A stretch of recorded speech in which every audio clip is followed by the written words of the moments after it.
Story, and I serve as the Associate Vice Provost for Diversity at New York University.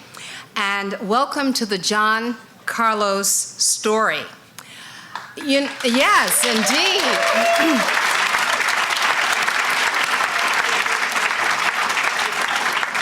You know, Mr. Carlos, I Googled your name. I put in your name, Mr. Carlos, which took me to Wikipedia, and this is what I found. The protest. On the morning of October 16, 1968, U.S. athlete Tommie Smith won the 200-meter race in a world record time of 19.83 seconds, with Australia's Peter Norman second with a time of 20.06 seconds, and the U.S.'s John Carlos in third place with a time of 20.10 seconds. That's fabulous, right? So after the race was completed, the three went to collect their medals at the podium. The two U.S. athletes received their medals shoeless, but wearing black socks to represent black poverty. Smith wore a black scarf around his neck to represent black pride. Carlos had his tracksuit top unzipped to show solidarity with all blue-collar workers in the U.S., and wore a necklace of beads, which he described, quote, were for those individuals that were lynched or killed and that no one said a prayer for, that were hung and tarred. It was for those thrown off the side of the boats in the Middle Passage. All three athletes wore Olympic Project for Human Rights badges. After Norman, a critic of Australia's white Australian policy, expressed empathy with their ideals. Sociologist Harry Edwards, the founder of OPHR, had urged black athletes to boycott the games.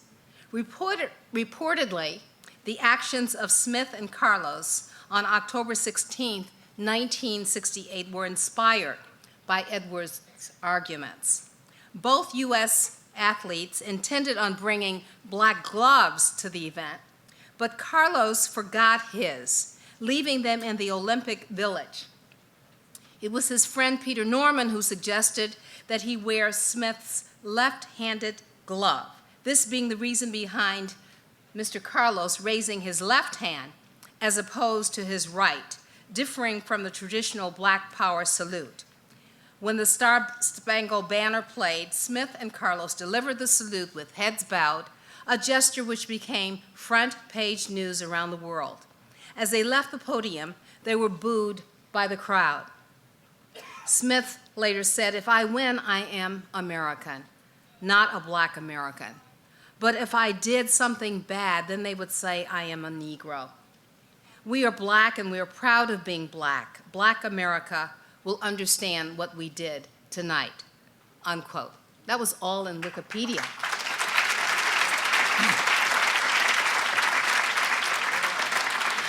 So this evening, we don't have to look for you in Wikipedia because you are here with us tonight to share your story. Also, here's your co-author, David Zirin, host of the weekly show Edge of Sports Radio, and columnist for Slam magazine, also writes about the politics of sports for The Nation magazine as its first sports writer in its 150 years of existence. We could do that.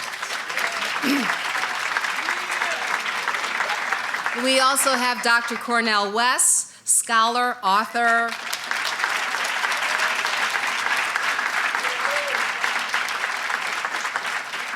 He's also a speaker, he's a teacher, and an actor, described as one of America's most provocative public intellectuals. And Mr. Carlos, what you all share in common is you, about to share with us the John Carlos story. Dr. West, in the preface, describes your book as, quote, the tale of a strong black man who overcame forces trying to crush him, still on fire for justice. Millory Polonais, scholar, author, and assistant professor of American Studies in NYU's Gallatin School, will take us to the next step in this very exciting evening with the three of you. Alan McFarland, NYU's Assistant Vice President for Student Diversity, will add endnotes. Sit back, relax, take notes. We're in for a very exciting time. Take your shoes off, make yourself at home. Good evening, everyone. It is indeed a pleasure. I want to welcome all our esteemed panelists on the stage here. And first of all, just say thank you to NYU, thank you to the Office of Student Diversity, and many of the other offices and organizations that sponsor this event. It's indeed an honor to be here with you. As a student of African American Studies, Caribbean intellectual history, being on the stage with Dr. West is really an honor, and it's been a privilege.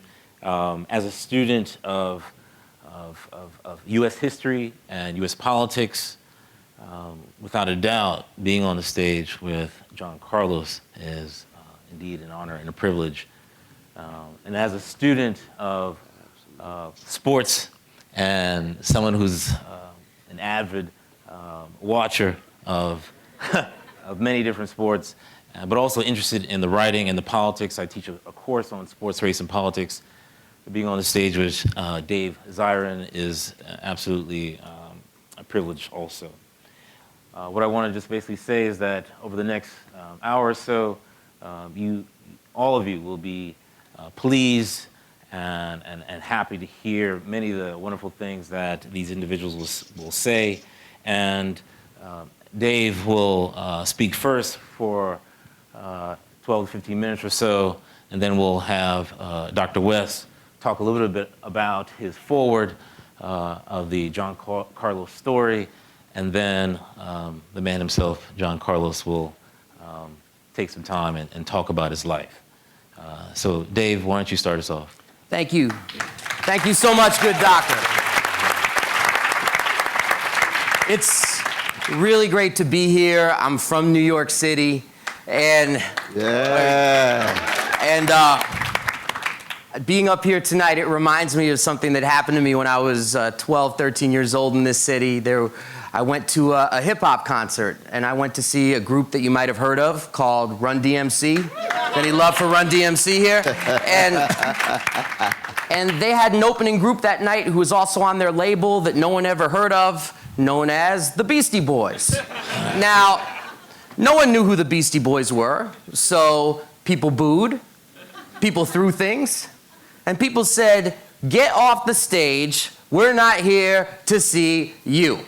Now, I say that just to say that I am very aware. Work it, brother Dave, work it, brother. That tonight, That's nice. I am a beastie, and you are here to see Run DMC. Now, I want to start my remarks, though, by saying that Monday night, I had the privilege of being downtown to see Dr. John Carlos address the General Assembly at Occupy Wall Street.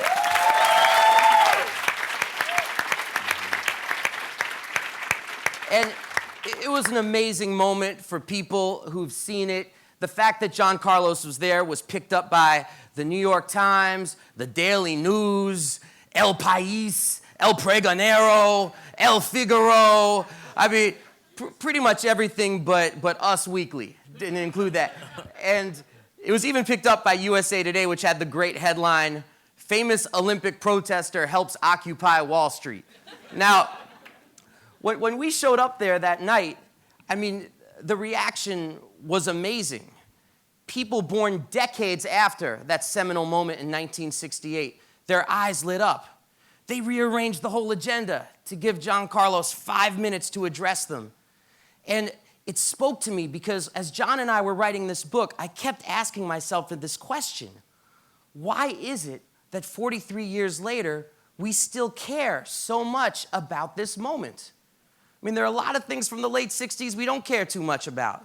You know, nobody's packing NYU to see Country Joe and the Fish. And yet people, Who?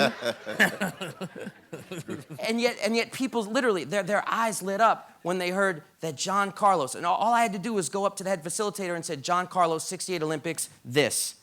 And they said, okay, let's get him up there to speak right now.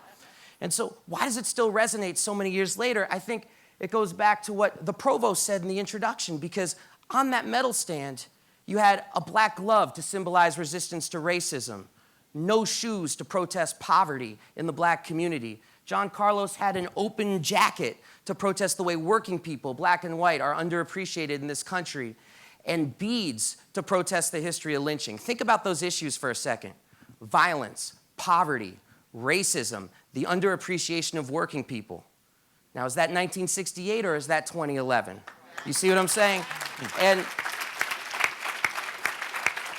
And John, as he did so well, and as he's done so well, as we've been going around talking about this book, captured the moment perfectly. He stood up there, and with that, you know, people know the human microphone getting repeated and repeated up there. He said, I am here for you.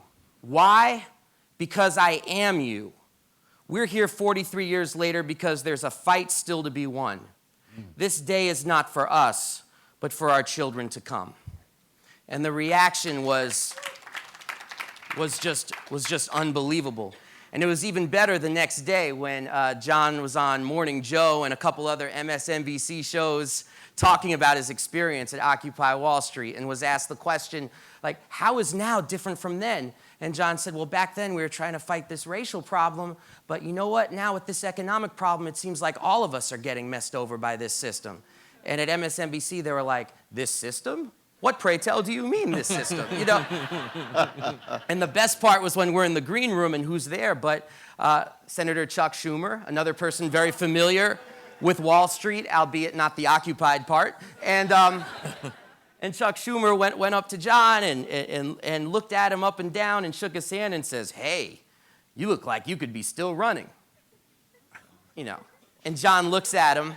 There's a beautiful pause, and he says, running for justice. Ooh, yeah, that's nice. I can imagine. John just said, Dave's gonna get my phone tapped. That's what John just said. No, he didn't. I'm just kidding. But while we are thrilled that young people today are so entranced by that moment in 1968, we wrote this book because we want people to know that it was more than just a moment. It was a movement called the Olympic Project for Human Rights, and they stood for things. They stood for things that now make perfect sense, and yet back then they were vilified and attacked for. They stood for things like disinviting South Africa and Rhodesia from the Olympics because these were apartheid countries. They stood for restoring Muhammad Ali's title, which had been stripped from him because of his opposition to the war in Vietnam. They stood for hiring more African-American coaches for the Olympic Games.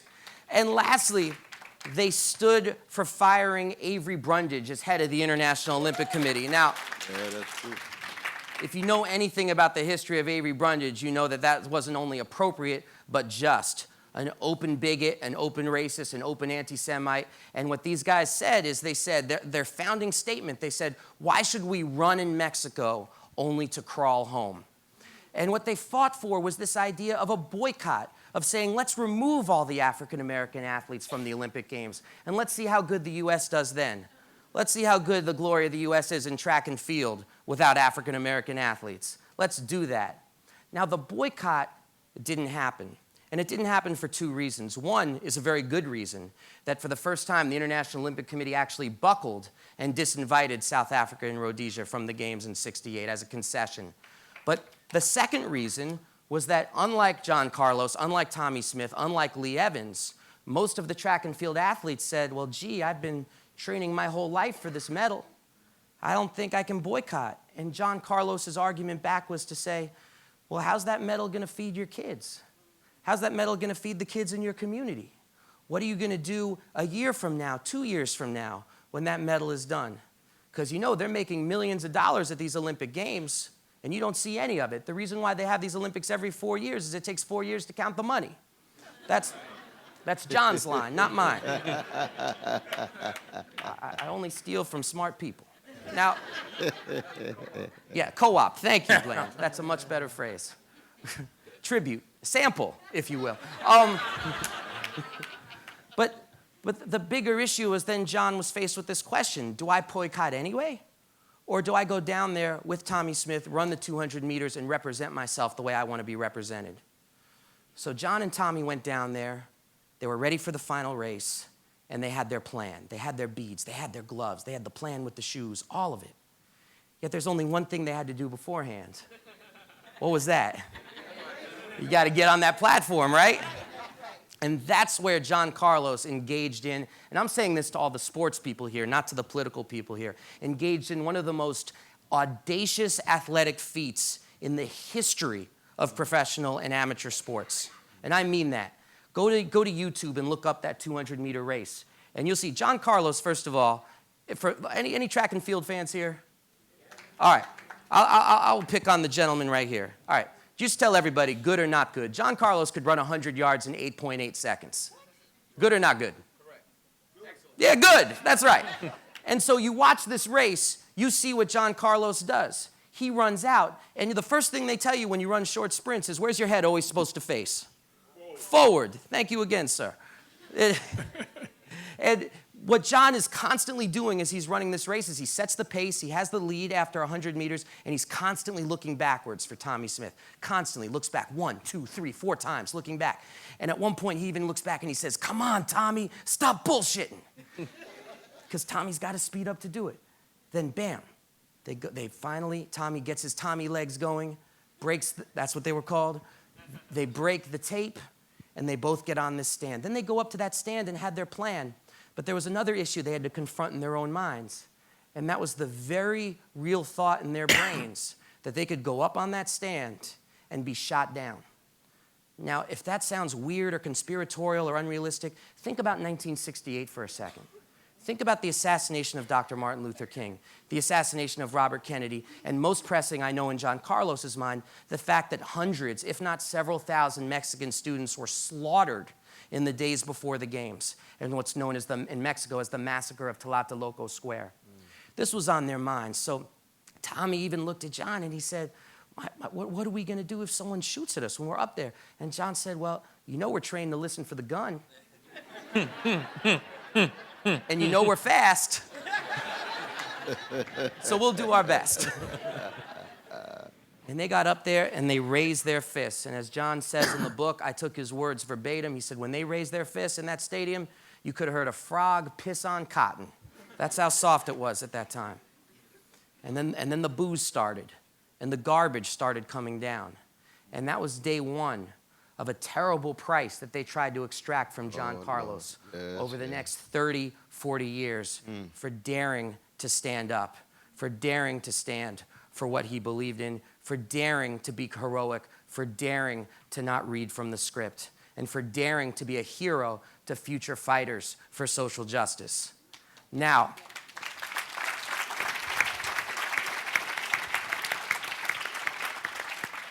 Keep working, Dave. and that brings back to my last point, because I know I need to sit because I am the Beastie Boy here, and I know who you're here to see, Run DMC up here. But to make this last point, it gets back to that question, why is it we still care 43 years later? And that question for me as I was doing the book with John was actually answered, not at Occupy Wall Street, but it was answered the night of September 21st when Troy Anthony Davis was legally lynched by the state of Georgia.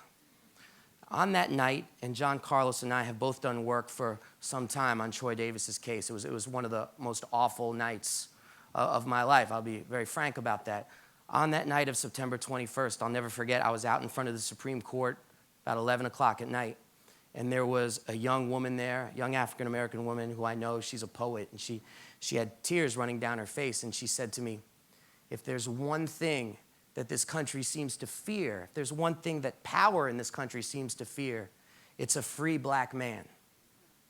And I think the reason why we still look at that image from '68, the reason why it still inspires young people today, is that when you see them up there on that medal stand, when you see them with their heads bent, you know in your heart when you see that they are nothing if not free. Thank you very much. My man, my man. Wonderful. Man, right on. Wonderful, brother. Right on. Oh, that was wonderful. Thank you, Dave. That was wonderful. Yeah, if you're a Beastie Boy, then I'm Eddie Kendricks and he's David Ruffin. Head of the Temptations. I'm going to be brief as well, but I just want to say that I am profoundly moved to be here. John Carlos is one of the few world historical figures of the last 50 years. There's no doubt about that. And I'm just so blessed that he is my brother. I love him, and he loves me. And that makes a big difference in my life. I tried to be an athlete when I was young. I set a couple of city records, but I didn't go national and international.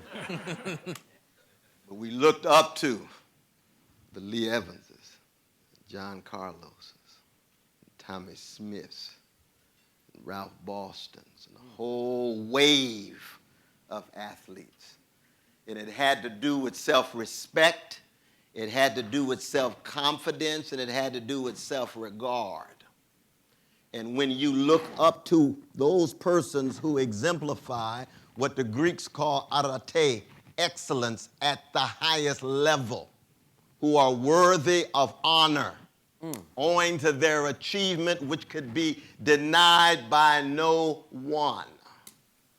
That makes a difference, especially on the chocolate side of town, where you were told that you were less beautiful and less moral and less intelligent. You were told to hate yourself, and yet, lo and behold, here's these persons who are exemplifying the highest level of excellence. So one of the reasons why my dear brother, Dr. John Carlos, brother John Carlos, comrade John Carlos, so deeply moves me is that he exemplifies a pursuit for excellence. And that's very important to keep in mind in a market-driven society where you can be successful but not necessarily be excellent. You can be a star but not necessarily be excellent. You can be a celebrity and not necessarily be excellent, just getting over. John Carlos never, ever just tried to get over. He's one of the greatest athletes from this state. Most of you probably didn't know he was a swimming champion before he even put foot on the track. But white supremacist sensibilities and practices made it difficult for a black man to be the best swimmer outside of New York City. So he said, let me pick up another sport. And look what he does. One of the fastest human beings in the history of the species. Can you imagine what he would have been like in water? If white supremacy hadn't got in the way. And this is very important because anytime you're talking about black excellence, you're talking about also the wasted potentials that are unable to be realized because of white supremacist barriers. And you got to try something else. And you still end up world historical athlete. But he went beyond being an athlete. And this is something we need to accent in 2011. Because we got so many athletes who are just up for sale, like politicians. Up for sale. I go for the highest bidder. No, I'm not only involved in the quest for excellence, but I got something called integrity. I got a sense of myself. I'm not going to sell myself for anything. When I hit the tape, I'm still going to be free, the way Brother Dave put it. And that's a rare thing these days. And yes, it's true that in 1968, you had young people, you had workers, and a variety of others. They were occupying Mexico City, they were occupying Prague, they were occupying Paris, they were occupying Detroit and Chicago and Los Angeles and Harlem. Why? Because just like 2011, moral outrage was overflowing owing to the suffering that had been denied by a status quo, and something needed to be done. There was a state of emergency. There was a sense of urgency. And how rare it is for those who are able to achieve excellence and then celebrity status, to say, I'm going to put all of this at risk because I believe in something deeper than just the prizes that I win. Muhammad Ali was another. Oh, we love Brother Muhammad Ali. It's true, not just excellent, but give up the title. Why? Because I've got some beliefs and convictions. 2011, occupy 800 cities right now all around the world, hungry for connecting the quest for excellence with a sense of integrity. What kind of person do you want to be? And you read his book to find out what went into this brother. Family, community, communal institutions, shaping and molding his soul, which meant he had a profound human value never determined by a market price. Never determined by a market price. We need so much of that today. That's one reason why you got that response on Occupy Wall Street. Because wherever John Carlos goes, they say, my God, there goes an exemplar of excellence. There goes an exemplar of courage. There goes an exemplar of integrity against the backdrop of organized and mobilized people, those Sly Stone called everyday people. Organized and mobilized and wanting to be a part of that organizing and that mobilizing. Last but not least, and I'm going to sit down, that there's a depth of spirituality in Brother Dr. Comrade John Carlos. And by spirituality, what I mean is what Du Bois calls striving in the classic of 1903 of Souls of Black Folk. By spirituality, I mean a willingness to look catastrophe in the face and still with a style and a love and a willingness to even die. You hold your head up high and your back up straight, and you take your stand the way Sly Stone talked about stand 2 years later in his classic. Stand tall, stand with dignity, stand with integrity alongside others. That takes a spirituality. And you're going to see rich spirituality in this text. It's almost like a blues-like spirituality. Because the blues is about catastrophe, right? Autobiographical chronicle of a personal catastrophe expressed lyrically. It responds to the catastrophe in song, in word, in bodily disposition, and in organization of self and of community. And that's a beautiful thing to behold. And believe me, 43 years later, when your body's a culinary delight of terrestrial worms, but your soul is still strong, they're going to talk about John Carlos, because when you exemplify excellence, courage, fortitude, and have a deep spirituality, no matter how many lies are thick at the moment, that kind of truth crushed the earth will rise again. And that's what we're talking about today at NYU. This particular truth rising again in 2011, 43 years later, seeing you all there looks like it was just yesterday. 43 years, my God. What a blessing. Wow. You're the bomb, you're the bomb, you're the bomb. Wow. Well, first, let me just say, it's really been a great trip for me, a marvelous trip, a nostalgic trip, a loving trip, a caring trip. To come back to my home, to New York City, to run up and down the streets of New York, to experience the things that I experienced as a young individual. To have the mother and father that I had in trying times to teach me about values, morals, respect, and character, self-worth. My mother and father taught me this at a very early age, and by the grace of God, I was able to teach them something at a very early age as well.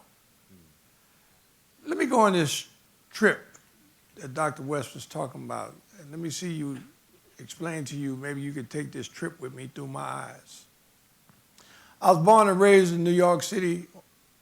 I was born in Lincoln Hospital. Unfortunately, I couldn't make Harlem Hospital. They had a busy day that day. So we matriculated on over to Lincoln. But prior to me being born, my mother had some problems. She had this baby that was pretty stubborn and made up its mind as to where and how it wanted to come into this world. And when she went to get checked by the doctor told my mom, say, Mrs. Carlos, this baby didn't turn itself around or turn itself around, and we're concerned about the baby coming out injured or deformed based on the way you might give deliverance to this baby. So we're going to do this procedure to turn the baby back around. Well, the doctor turned my body back around. By the time I got home, or by the time my mother got back home, 3 or 4 hours later, I done made the move and turned back to where I wanted to go. Well, this didn't happen one time, it actually happened 3 times. The doctor told my mother, said, Mrs. Carlos, this baby seems like it's pretty adamant about where he wants to come or how she wants to come, and we just better leave it alone. Now, when I came into the world, I didn't come feet first. I didn't come head first. I came butt first. Booty first. It's almost like I was backing out. But at the same time, when backing out, when you come out butt first, you got this U shape. And imagine the U shape relative to me and my mind at that young time, extrapolated to my brain, unity. I grew up with the thought that unity plays a big part in society. I began to realize early that we was a mix. Like I look in this audience here, I see a lot of black people, I see a lot of white people, I see a lot of Hispanic people, I see Jamaicans in here, and I might even see some of my folks, some Cubans in here. That's the way Harlem was when I came in the 40s. We were all happy, it was like a fruit bowl. Everybody got along, we understood whichever roles that we had. And then all of a sudden, it became this domesticated workers syndrome. All the people of color, that's what the jobs we had. I remember my mom and my auntie used to go to the abortion clinics, and that was their job to clean up the afterbirth. My job was to look and see what these doctors were sniffing on, because I used to open their drawers. I'm looking, I'm curious, I want to see what's happening. And he used to have white powder in there. And I asked my mother, what's this white powder? I put it on my lip got like frozen. What's going on? My mother said, well, son, the doctors, she tried to be all professional. Well, the doctors are doing surgery in there, and they need this surgery to keep them sharp and keep them alert. Well, I listened to that, and I said, okay, let me go on with that. But then I remember one day I woke up, and they had this thing called wagon train, white flight. All of the white folks decided, looked like they had a secret meeting, decided we are going to leave Harlem tomorrow. Be on time. They got up and they packed up. Now, as a young age, I'm trying to matriculate my mind, why are they leaving? And then it dawned on me, like, if you have, excuse me, domesticators working for you, it's very difficult for you to fabric in your mind that your domesticated worker is your next door neighbor. So they decided we don't want this, and they decided to leave. Now, when they left, a very strange thing happened. Because I remember there was a bootleg liquor at that time. If anybody's here like 66, 67, it happens all the time. Forgive me. I always forget to turn this thing off. Got a nice sound to it, don't you? Big Dan, that's the guy from the Socialists. There's Big Dan up there in Boston, too. Well, listen, so like what I was saying was, I'm sitting back and I'm looking at them making this run. And I'm saying, why are they leaving? And they had this King Kong, as I said. King Kong was a bootleg liquor. And if I was to establish King Kong with anything that's happening in modern time, I would have to equate it to PCP. Everybody know what PCP was, that hallucinative, tranquilizer for elephants or what have you. And these guys used to get up on the roof, and Oscar, I know you know what I'm talking about. They would get up on the roof and they would think that they could fly. Some of them would fly in the backyard. Some of them would fly right out on Lenox Avenue, straight to their death. I went to sleep, just like I said, white flight took place. I went to sleep another night. I woke up, King Kong was dead, and Heron was Bond. As soon as the white folks left, they said, we got this dope, just like you look at the Godfather movie, they said, give it to the niggas. Well, it wasn't just in the movies. It was reality. It was real. And all of a sudden, Harlem was saturated, like we was the test pilot to see whether if we could pull it off here, we could go to South Side Chicago, we can go to Detroit, we can go to West LA, South Central, and we got a market going. And I began to study what was happening with the drugs. I looked at the drugs, I looked at so many beautiful people that had strong minds and wills and had a future that went down to the drugs. So I was on this quest at that time. Let me find out why. Why would you go to the drugs? Now, mind you, my father was as strong as that fist that I put in the sky in Mexico. He was a stern, strong black man. And he looked at me when someone told him, say, Earl, your son, excuse me, is running with those junkies. You need to talk to him. Well, my father got a hold of me. He told me, he said, son, I understand you running with those junkies. He said, let me tell you something, son. Without a doubt, I brought you here. I will take you away from here if I find that you're running with these junkies. Based on his concern and his love for me. But I had this quest. So my thing was to make sure whatever I did, it never got to my father or my mother. So I didn't want to put no burden on them, and I didn't want to put no burden on me. So I would go to the roof and I would talk to these junkies about, why would you shoot? Look at your father before you. Look at your older brother. Look at your sister. Look at them now. Why would you shoot these drugs? I said, and by the way, my father said that you guys take these drugs and put them on kids. One of the junkies looked at me and said, nah, your father's lying to you, son. Say, any drugs we have is our drugs. You got to get your own drugs. I said, okay, cool. And then I asked, why do you shoot it? And one of the older junkies stepped up to me and he said to me, which was profound then and is more profound now. He said to me, he said, John, he said, do you know what it's like as a black man in America? I said, no, explain to me. He said, when it gets to the point in life, when you have a wife, and average kids in a black family in New York when I was coming up, 4 to 5 kids. You have a wife, you got 4 or 5 kids in your household. You can't get a decent job. When you go out and try and get a decent job, they tell you that you're not qualified. And then they give you a substandard job, and then they give you even more substandard pay. So then when you sit back and you say, I want better, they tell you that you're not qualified to obtain a better job, go to school. Well, it wasn't like you go down to NYU at that time and register and you go to school. You had to go through certain hoops to get there. Most of us couldn't get through the maze to get to NYU or Columbia University or UCLA or whatever school it might be. And then those of us that did sneak through and got through the maze, when we got those degrees and felt good about ourselves, who we are, we came back. They said, oh, you have a degree, but unfortunately we can't hire you because we can't pay you. Why can't you pay me? Because you're overqualified. That was a standard rule. And then the man said to me, he said, you know, John, he said, now when you hear this, but at the same time, you the captain of the ship. And your first mate is your wife. She wants you to still do your job as the captain of the ship. Go out and earn that money, come back to support your family. So you don't want to disrespect your wife.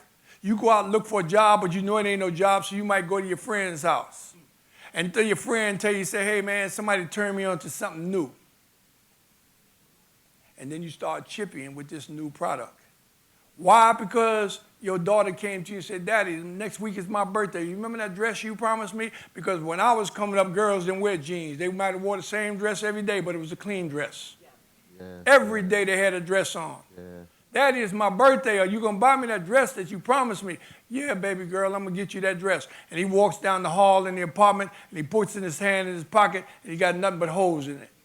The next day, his son comes home from school and says, Daddy, they told me if I don't get any PE shoes, any tennis shoes, which was Converse at the time, If I don't get me a pair of Converse, Daddy, I'm going to fail my PE class. Now it's infringing upon his education. It ain't a social thing like, Daddy, can I get that dress for my birthday? It's his education. You going to be able to get me those tennis shoes, Dad? Yes, son, I'm going to get you. And now he goes down the hall again and reaches in his other pocket, and his hand and went down to his kneecap because he got bigger holes. Now, the next day, his wife comes and says, honey, we've been married for 15 years. Our anniversary is tomorrow. What we going to do? Knowing that he don't have anything. Now, this is the lowest in self-esteem that a man can have, because now he's starting to look at his life in terms of, I'm not a husband to my wife. I'm not a father to my kids. And every time I get up in the morning to go brush these teeth of mine, I find that I like the guy in the mirror even less. I don't have no respect for myself anymore. I don't like myself anymore. And then here's someone dingling heroin in your face, say, try this, you can forget who you are. So we took drugs back in the 40s, in the 50s for escapism. It's not like what's happening today. People want to take drugs because they think it's a social trip. That's because our kids got a whack. A lot of our kids, a lot of you youngsters in this university right now, you know exactly who I'm talking about. Individuals came through school, the first gate, and went through the back gate. And then you have to ask yourself, did they go to school or did they go through school? Many of them should be sitting right here with you at NYU.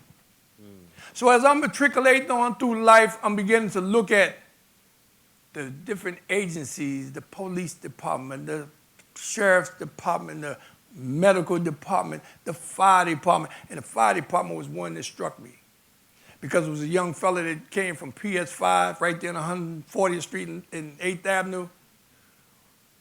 He come home for lunch with me. I go to my father's shop. We have lunch. He go upstairs, have lunch, and say, man, I got to talk to my father. I'll see you later. He went on back to school. I'm there 20 minutes later. His mom put some beans and some rice on the stove. When you walk in any New York apartment, you know how it is. You walk in, you got 4 or 5 bedrooms in the back, and the kitchen is to the left or to the right as soon as you walk in that door. Fire department was called. Somebody pulled a fire alarm. At that time, I'm maybe 10 years old. Fire department come, they go in, they chop up every piece of furniture, water down every piece of clothes, threw it out in the alley in the back, threw it all out on Lenox Avenue in the front. And I remember going to my father and pulling my father and say, Pop, why'd they chop up all the people's furniture like that? My father looked at me as though, you're crazy, son. What do you mean, why did they do it? It's a fire. I said, no, Daddy, come outside. Let me show you something. No, son, I'm too busy. No, Daddy, you need to stop. Come now. Thank God we had the love that my father had enough respect for me that he would listen and come, as I had to have that respect for him and listen to him as well. That's why I said he taught me and I taught him too. When he got outside, I said, Pop, where's the fire? Show me something burnt. And my daddy looked at me, and he looked at the fire chief over there, and he went over to him. And when he went to him, I didn't have to go to the fire chief. All I did was stay back and look. You know what I saw when I looked? I saw that I was not represented. Because if I was represented as a fireman at that particular time and that was taking place, I'd have had the check. Whoa, what are you doing? Why are you chopping this up? But because I wasn't there, there was no one there to put up the safeguard and say what you're doing is unnecessary. That happened in the police department with us. That happened in the educational system with us. That happened right there in the medical system with us. That happened in the employment lines with us because we didn't have anyone in the system to represent us. 10 years old. I wasn't 20 years old. I wasn't 40 years old. 10 years old. I saw that. How could I see it and so many people miss it? Well, the thing that I learned early in the game was that life is a game. Education is a game. Any game. I don't care if it's pool. I don't care if it's shooting marbles. What do you do in a game? What's the object of the game? Win.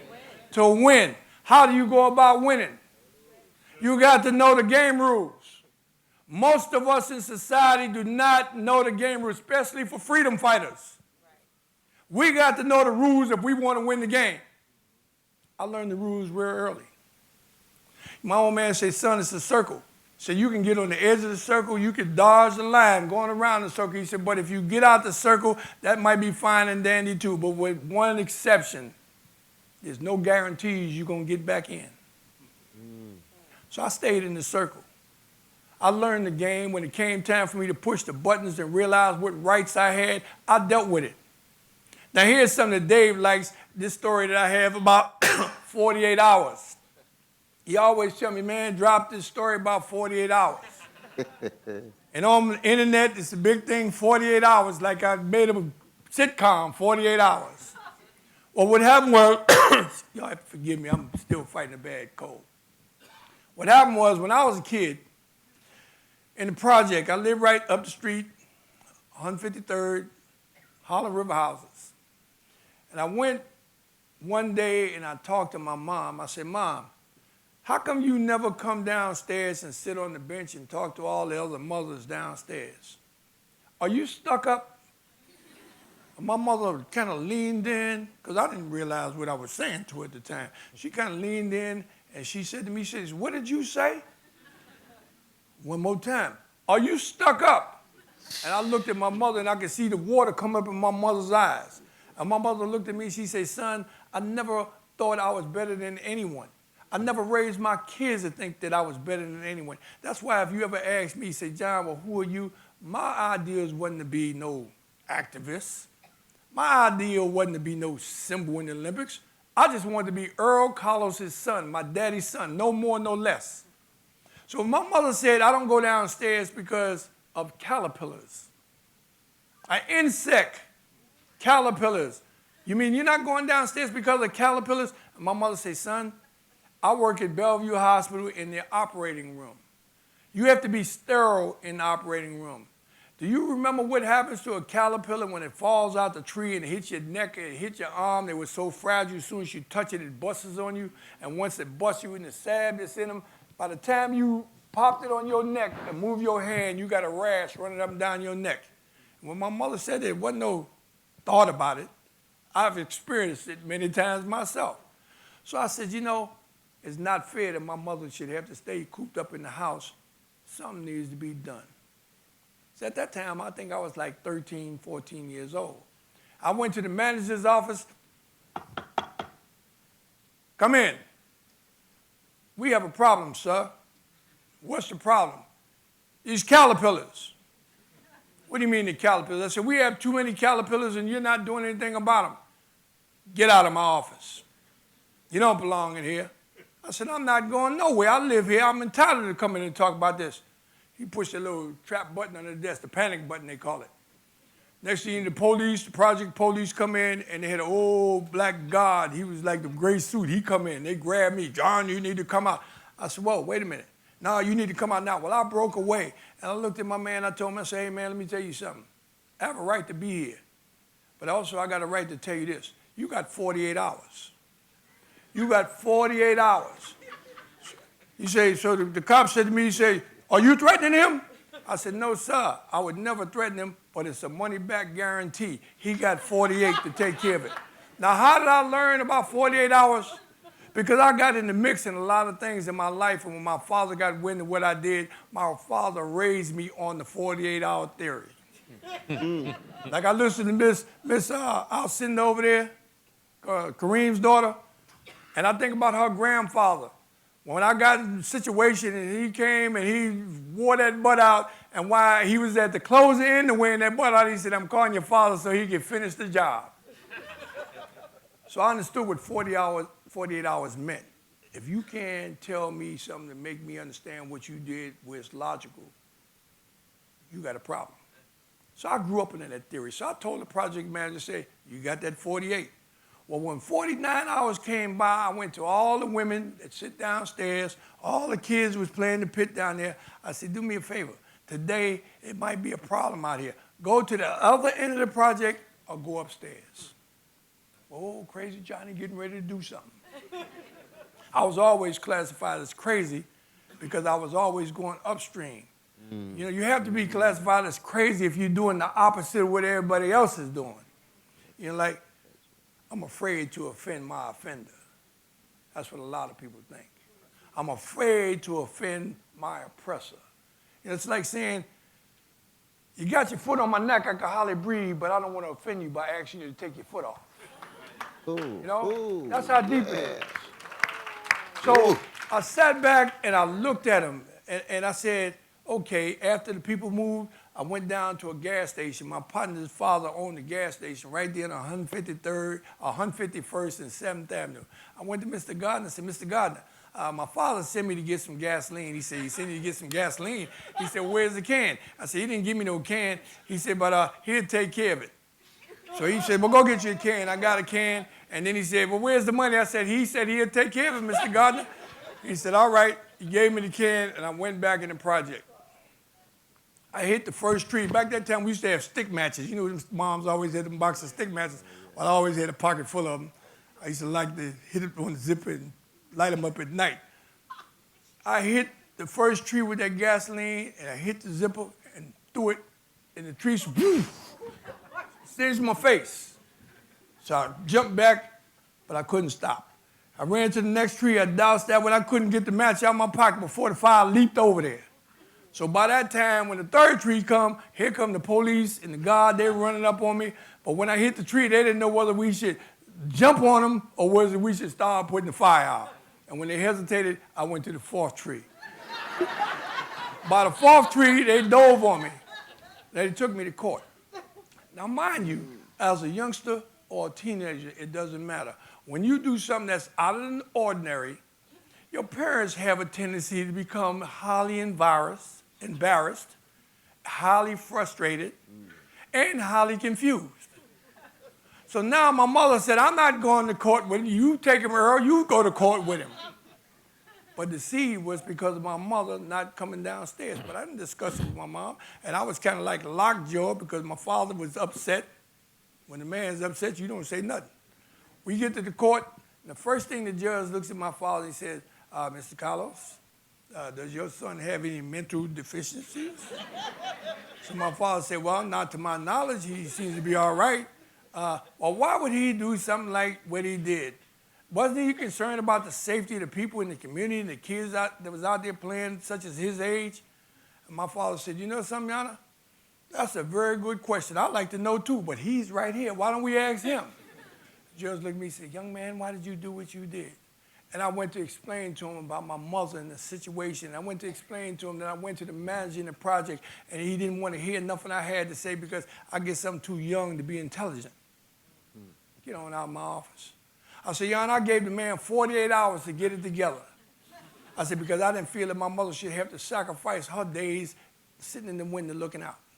And I explained to him where my mother worked. I said, Your Honor, I go up to the white area, High Bridge Pool. Every chance we had, we would go up there and get away from the black pool because we wanted to go up there and integrate. I said, when we went through them projects, they had the same trees we had. I said, but every summer they was up spraying. I said, they sprayed in my project one time when I was a baby when I came here. They looked at my father and said, Mr. Carlos, when the last time you remember them spraying? He said, well, my recollection, my son is right.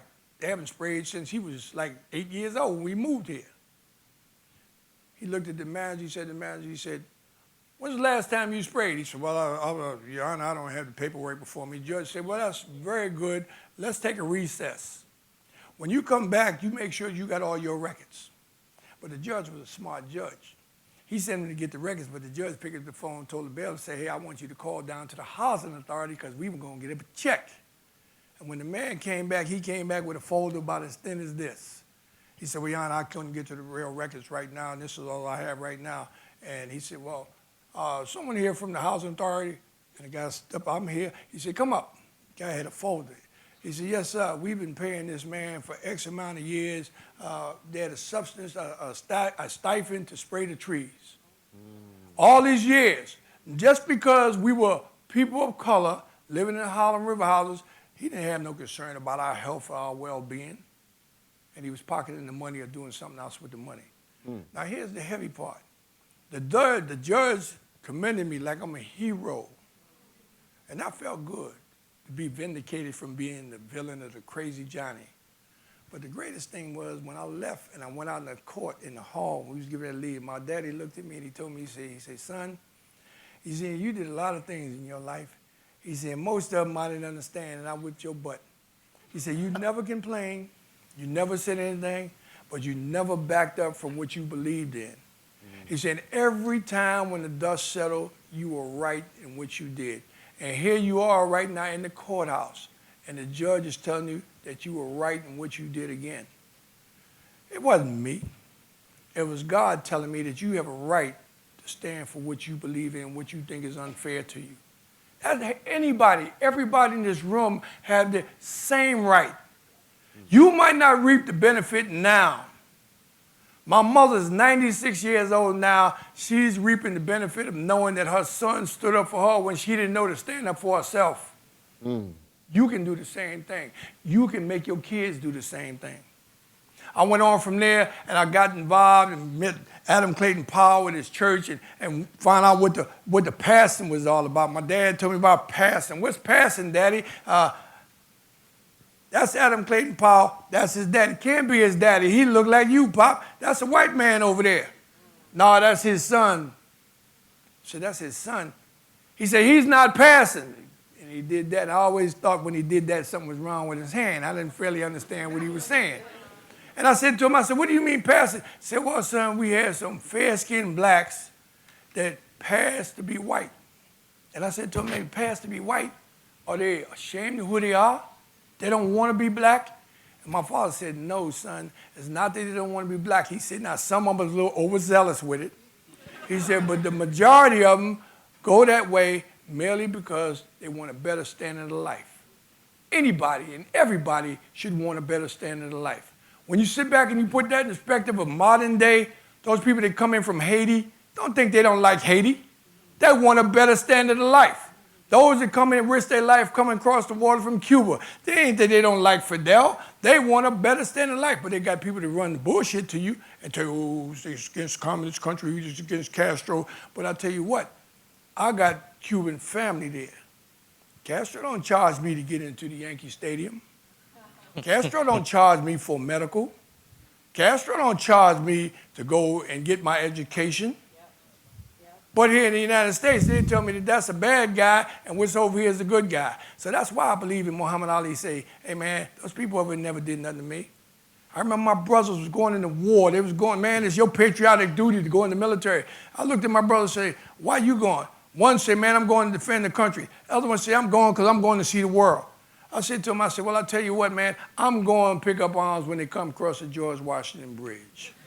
And tell Larry I ain't got no problem. Well, I'm going to see the world. I said, well, I'm going to see the world another way. Then I left Adam Clayton Powell alone and met Malcolm X. Here's a brother that on the radio I heard him speak at a young age, and I was hypnotized, stigmatized. And I said, God, who is this guy here talking so terrific? He was talking to my soul because that's the way my soul felt. And then when he came down to 116th Street and started the mosque and came in and had these sessions every weekend, I was drop anything and everything I was doing to get there, to make sure I'm in the front to listen to him. Not only did I sit there and listen to him and marvel about the fact that he was a lone rider. Didn't nobody talk like him. Didn't nobody have the conviction like he had in terms of saying, be proud of who you are. Stand up for your rights. Step up into their face and let them know. And when he came down, he said, I'm not a violent man. He said, but any means necessary to protect my family. He didn't say any means because I'm on the street. He was in his house when they was coming, blowing his house up. Any means necessary to protect me and mine. That's the character that I have. I didn't protect my wife. If I didn't protect my kid, you know who I would revert back to in my mind?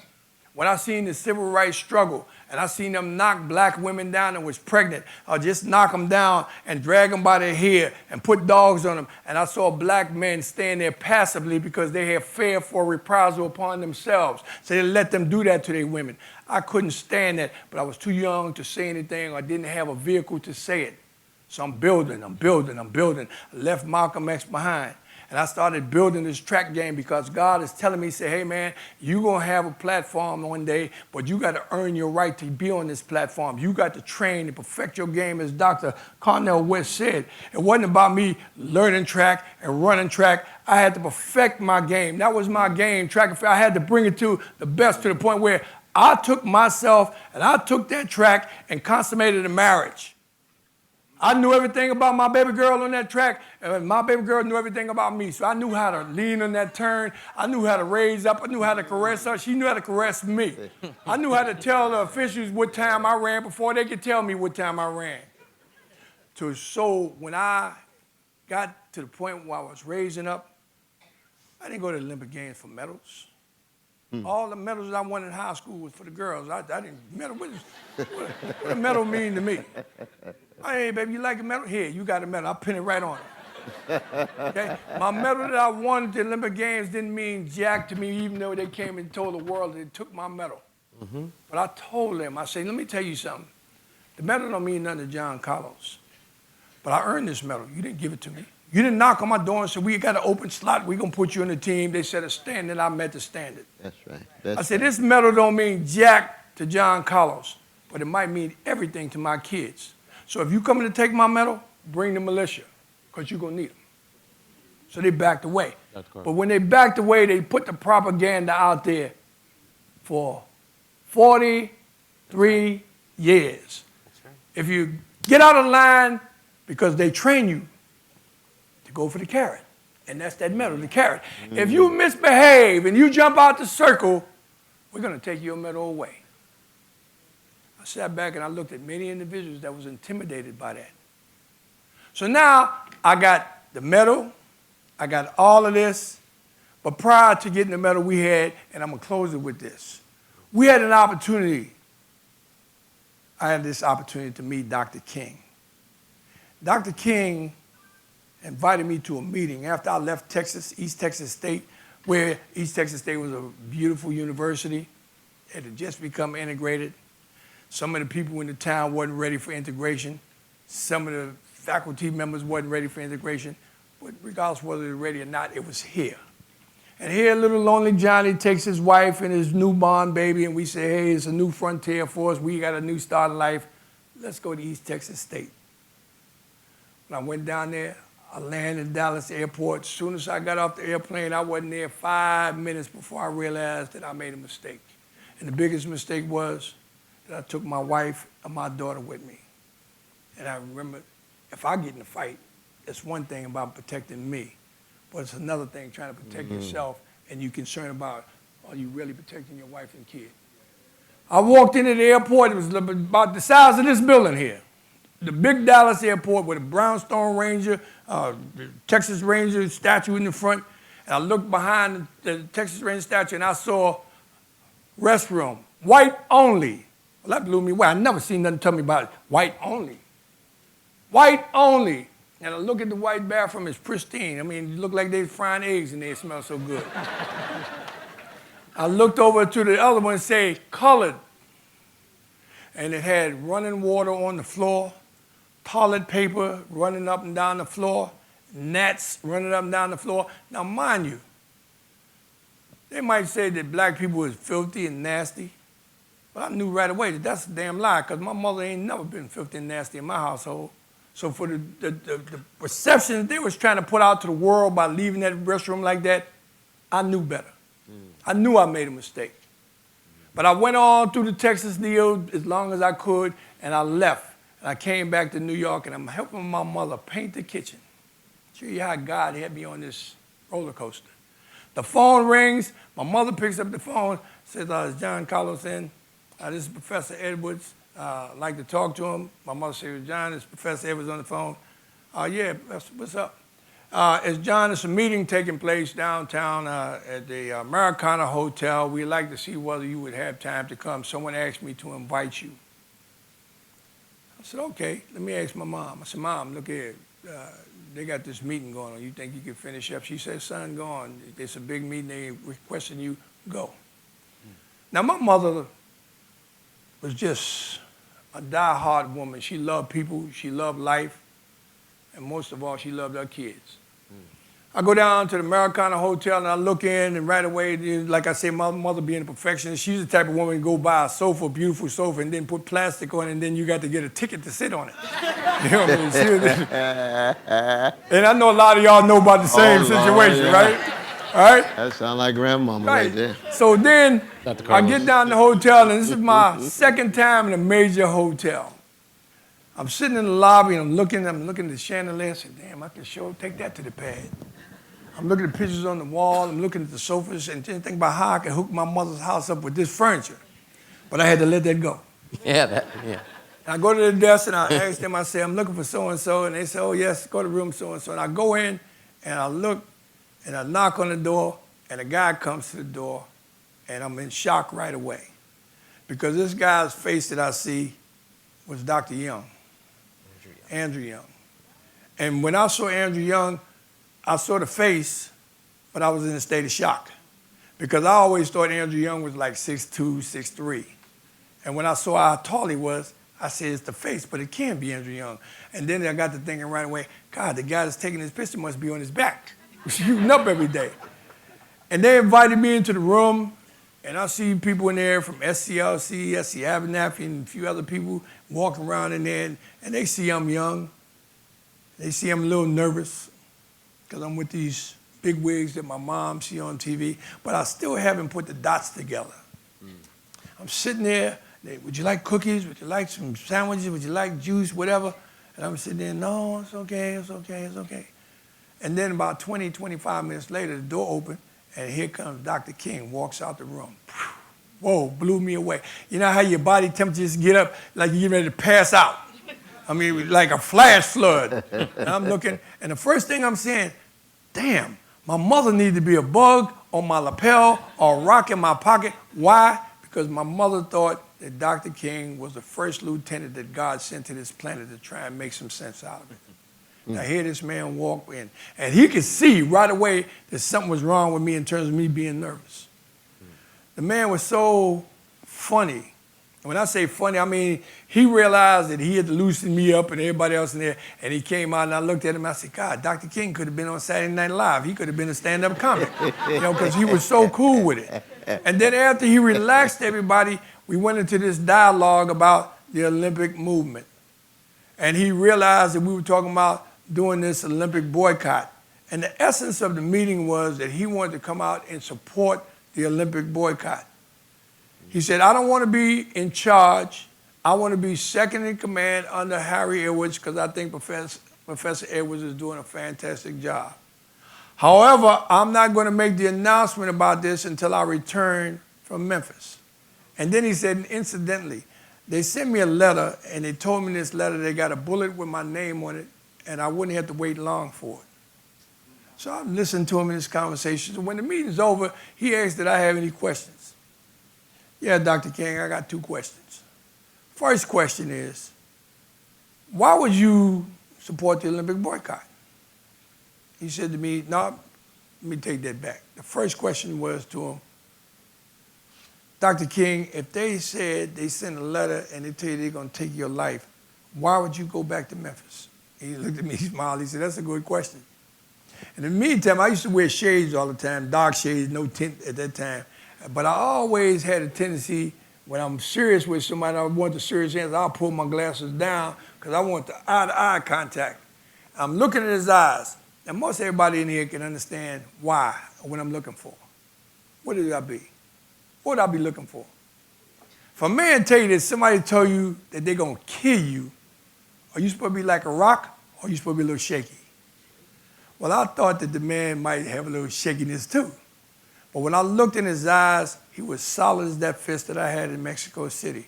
And not only that, when I looked deep in his eyes, he didn't have concern for himself as much as he had love for humanity. That was a strong move. And he looked at me and he said to me, he said, well, John, that's a good question. He said, here's the answer. I have to go back to Memphis and stand for those that can stand for themselves. And John, I have to go back and stand for those that won't stand for themselves. You know how powerful that statement is? Here's individuals that want to stand, but they're being suppressed where they can't stand. And then here's other individuals that can stand, those that get in the corporate office and they have to listen to the racist jokes in the office that can stand and maybe make a difference. They just feel that they don't have enough courage, or as I say, basketballs to stand. You understand? So he said, I have to go stand for them. And that came like full circle in my life because that's what I've been doing from the time I was a little knee-high to a grasshopper. Fighting for those that couldn't fight for themselves, standing for those that wanted somebody to come in and carry their deal.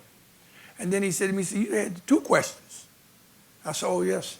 I said, Dr. King, did you ever box? Did you play basketball? What did you do? He said, I can't shoot pool. I said, well, why would you get involved in the Olympic movement? And he looked at me, he said, that's a better question than the first one. I said to him, well, I don't understand. He said, well, John, imagine this. You in a lake, and you're in a boat, and you're out in the middle of the lake, and he said, you just sitting there, and everything is serene and quiet and still. He said, and you reach down into the boat, and you pick up a rock.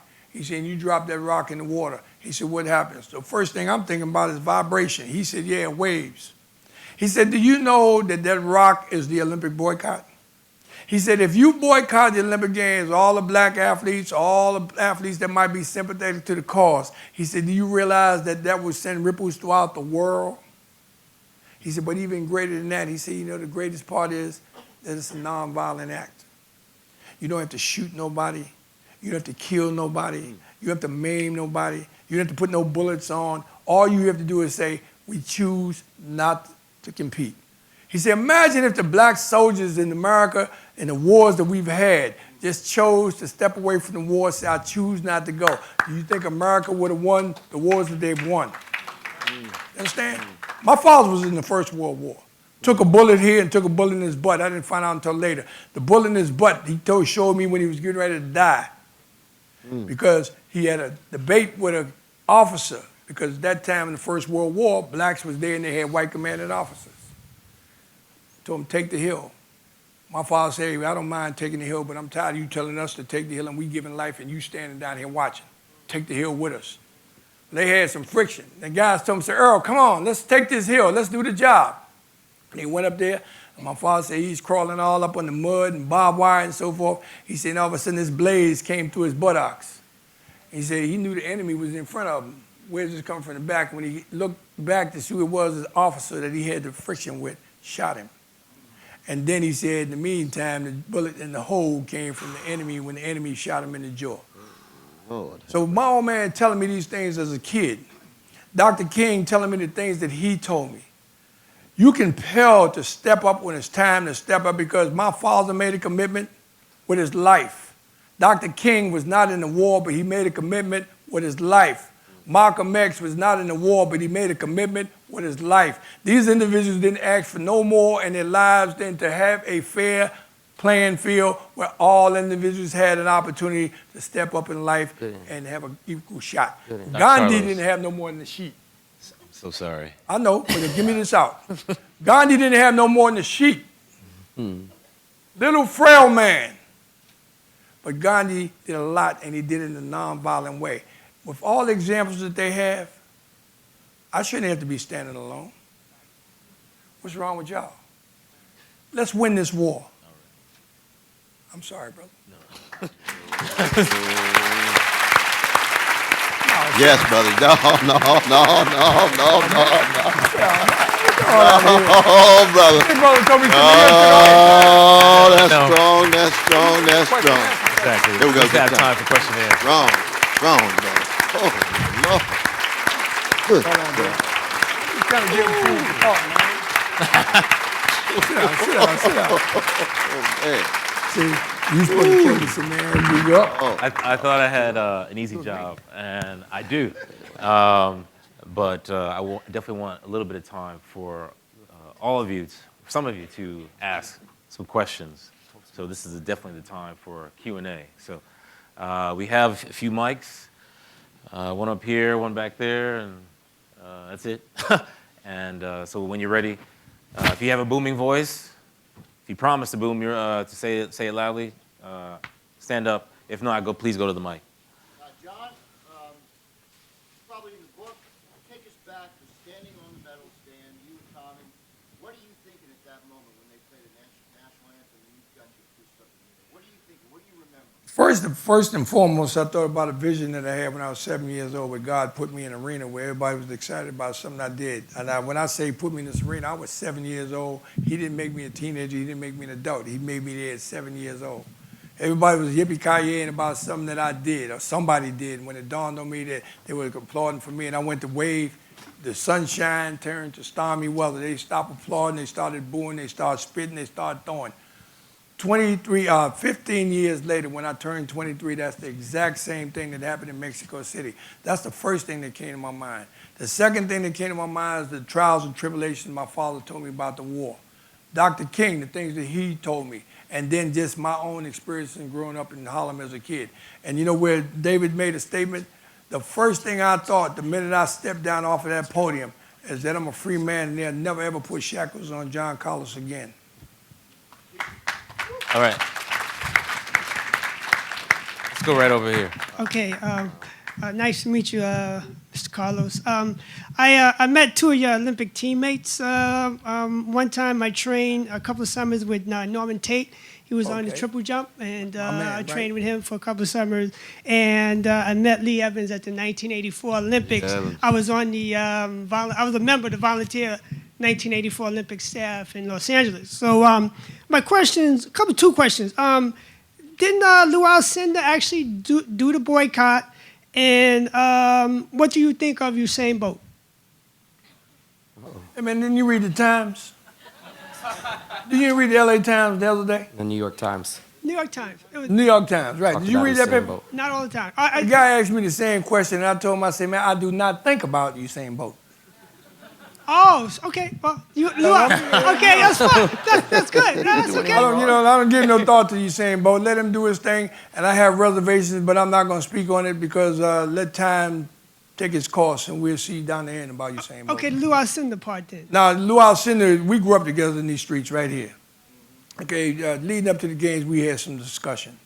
And I told Kareem, I said, look, if I was you, I wouldn't go to the games. And I said to him, I said, you have to remember, Kareem, that the NBA is riding on your back right now.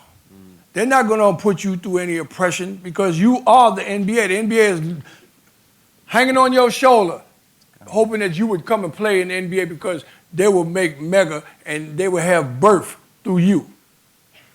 I said, so your choice is yours. We had discussions. Well, what I said, man, you going back to school. School is more important to you than the Olympic Games. And that's exactly where he came from. He went on, he did it, he got his degree. Kareem is a very articulate individual, very smart individual. Oh, yes, he is. Understand? They didn't miss Kareem at those games. And Kareem, when it all said and done, he didn't miss those games either. No, he did well. Absolutely. Thank you. All right, thank you. There's, oh. Go on. Make it. There's a story of when Kareem that summer was on the Today Show and Joe Garagiola was asked him the question, why aren't you going to the games? And Kareem said, I have reservations about some of the policies of my country. And right there on the Today Show, Joe Garagiola said to him, well, maybe you should think about finding another country. And it's interesting that what the things they got away with. And it reminds me, people have heard of Brent Musburger? Yeah. Very famous sportscaster. Brent Musburger in 1968, after John and Tommie did what they did, he called them, quote unquote, black-skinned stormtroopers at that time. So Make some of them understand, because all of them don't understand what a black-skinned stormtrooper is. Tell them what a stormtrooper is. This is fraught with irony here, but they compared them to Nazis. The LA Times described what they did on the medal stand as a Nazi-like salute. Now, in addition to this being slander, and this is also, we suffered in '68 because there was no democracy now then, there was no internet, websites, whatever. So the media, just from a couple of sources, painted them as devils, as dragons for doing what they did, and said they had a Nazi-like salute. Now, the tremendous irony of this is that one of the people they were standing against was Avery Brundage, who was an actual bona fide Nazi sympathizer. And so there you go. That's just a little moment there. Brent Musburger, don't like him. Question in the back. Hi, I just want to tell you a quick story. In 1968, I was 17 years old at Jamaica High School. Now, Bob Beamon, who in 1968 also broke the world long jump record by about 1.5 miles in the Olympics, had graduated the year before I got there. Now, the other connection that I sort of thought of this morning relating to you, Cornel, was that my coach at Jamaica High School was Larry Ellis, who ended up at Princeton, who coached the USA track and field team in the '84 Olympics. Now, the thing was that after the '68 Olympics, when we went back to school that fall, the teacher's strike was happening in New York. It was a racist strike because it was a strike where the teachers were trying to fight community control of the schools in New York City. And it was the one picket line I've ever crossed in my life. And when we went back to school, there was activism all over the city and around the world, as you had said before. And one of the first things that the administration at my high school came up to me and said, you have to make a decision. You're either going to run track or you're going to stop being a political activist. And the image that came to my mind was the picture of you two guys up on the medal stand. And You said Larry Ellis conveyed this to you? Yep. I'll tell you a story when you get done. Sure. Get to your question. So anyway, but I just wanted to thank you for the inspiration that you gave me to make it really easy to say, I'm not running track this year. I got to do what I got to do. Yeah, leave Larry alone. Maybe tell him afterwards in the corner or something. No, we should point out Brother Phil, one of the great long jumpers, is actually here. Just stand up, brother. Phil Shinnick. Phil Shinnick. Yeah. Two-time Olympian, two-time Olympic champion. Yes, indeed. World record holder. I want to say really quickly that unfortunately we can only take 2 more questions because we need time to sell books and things of that nature. So, but you can still come up and obviously ask a question to We got this Carlos or Dr. West. pretty or young Dave lady Zirin. right here. All right. Hi, my name's Alicia. So I was expressing to someone today that one of my favorite things in life is to witness folks find their space in revolution. And I wanted to know from you, from your acting, from your hearing, and from your speaking, how we as students and as individuals in this society can push people out of thinking and theorizing into acting and changing. Well, I would say self-directive. You have to, first of all, find out who you are. And once you know who you are, it's about where your heart is.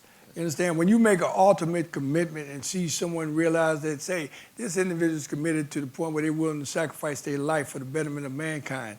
Those individuals, like, for instance, walking down there at Occupy Wall Street, there's so many people in the circle, in the square, but then there's many more people walking by. I've seen them walk by and stand there for 20 minutes. That's right. 30 minutes. And they're debating in their minds is, do I have the courage? Do I have the character? Because everything they're standing for is the same thing that I'm dealing with every day in my life as to whether I'm going to have a job tomorrow. How am I going to pay my mortgage? I'm losing my house. My kids went to school. They're asking for debts for my kid to pay the student loans, and they can't even get a job to pay that. The cost of my baby girl going to go to college is going up. How am I going to do it? So many people are questioning themselves in terms of whether I have the vigor or the audacity to take part in something that might make a difference in society. So once they find out who they are and realize what their options are, there's more and more people eating the soup every day. Thank you so Question much. in the back. You got to hit the mic, man. Good evening. Oh, Go ahead. I think. Go ahead. Good evening, Zakia Ali, high school teacher in Brooklyn at the High School for Global Citizenship. Woo! Yes. I listened to your story, Mr. Carlos, and I love the stories about you and your daddy because you talk about him. I mean, it's just so endearing and it's just so sweet, and I just love it. And I have a question. You said that you met Malcolm X, you had the opportunity to be around him, you had the opportunity to be around Dr. Martin Luther King, and both of these men died before they even were able to see 40. So my question to you is, what gave you the courage to actually want to look forward to another year when you knew that you were living in such a hostile environment as a black man? And what advice would you give to black men today living in America when it's still such a hostile environment? When you sit back and you think about the 2 individuals that you mentioned, they live a long, powerful life. It wasn't as long as they might have liked to live it. But yet still in spirit and knowledge and history. They're living a greater life now than they did when they was living in the flesh. It's not about what you do here as much as it is about the fact that what you did do, they will remember. Because most people are not going to step up to the plate and say, man, you telling me that I can't even get a bunt, but I'm telling you I'm here and I can get a home run. Those individuals stood there to swipe at them home runs. They're icons because they rose above the norm. Anyone in here has the same ability to rise. We got Dr. Martin Luther King sitting in this audience. We got Harriet Tubman sitting right in this audience. You understand? We got Rosa Parks sitting in this audience. We got so many legends from the past sitting right here in this audience. Only difference is they as individuals got in touch with the man or the woman in the mirror. That's all we need to do is find out who we are and find out how much depth we have. Pick up the baton. That's right. Eat the soup. Eat the soup. I like pick up the baton. Unfortunately, we have to end it right there. You will definitely have an opportunity to speak with all the panelists. This is a We quick have to question. end. I'm sorry. We have to end. I'm Oh, sorry. can we have one more just because he's an old friend of Dr. Carlos. Okay. All right. This is a quick question. Are you familiar with a gentleman named Charlie Specs Green from Nebraska, sprinter? Charlie Green? You mean Captain Green? I didn't know if he was a captain. Yes, he's a captain, yes. But I made a bet, and I want to see if I could collect. They had some games called Martin Luther King games at Philadelphia. Yes, sir. And you were running the 100 against him. Yes, and sir. as you were warming up, you waved in the stands. So people were wondering who you were waving to. And you said you was waving to Charlie Green's family because the next time you come past there, you'll be going so fast you won't have any time to say nothing to him. Is that true? That's true. Unfortunately, I had a bad day that day and Charlie whipped me. So I won my bet. Oh, I was waving to the family, absolutely. But I stumbled out the blocks and I couldn't get myself together for the last 5 meters, so he won. But that was the only one he won in his career, too. Got one more. One more. That's Another it. call, another call. I'm glad that I got on this because I was in training in the Army after being drafted in October of '68. I knew they was coming down with orders to go to Vietnam. I did not want to go, but I didn't know if I had the courage to say no. And what you all did helped to give me the courage to stand up and say, following what Ali had said, but you all doing it right around the time I was dealing with that decision, allowed me to say, I have no fight in Vietnam. My war is not there. And so I want to give you props for that because that step put me on the road to becoming a revolutionary. And I want to say to the young people here, my man is right. There is injustice all around us. You got to find the courage to stand up and say no to it. Dr. West and I have called for stop and frisk Friday, October 21st. You want to be a part of it, come talk to us. But y'all need to find the courage to look square in the face of injustice and say, I will not suffer under it, and I will not let it go down and stand by silently and watch it. You know, that's what I learned from what this man did, and I think that's a lesson we all need to take. Thank you, Carl. Thank you, everyone, for coming. I'm sorry. You'll have an opportunity to speak with all the panelists. Thank you very much. Oh, let me just say one thing. Hey, listen, guys, my anniversary is this Sunday. It is 43 years this Sunday, October 16th. This T-shirt that I have on, we will be having something on the internet where you guys can buy this T-shirt. If you don't buy it for yourself because you don't have no heart, buy it for your kids because I know you got all the heart. Thank you. Well, if you have been moved or inspired by anything that you heard tonight, let's give everyone a round of applause, please. Thank you very much. Let's let them hear it. Come on now. Absolutely.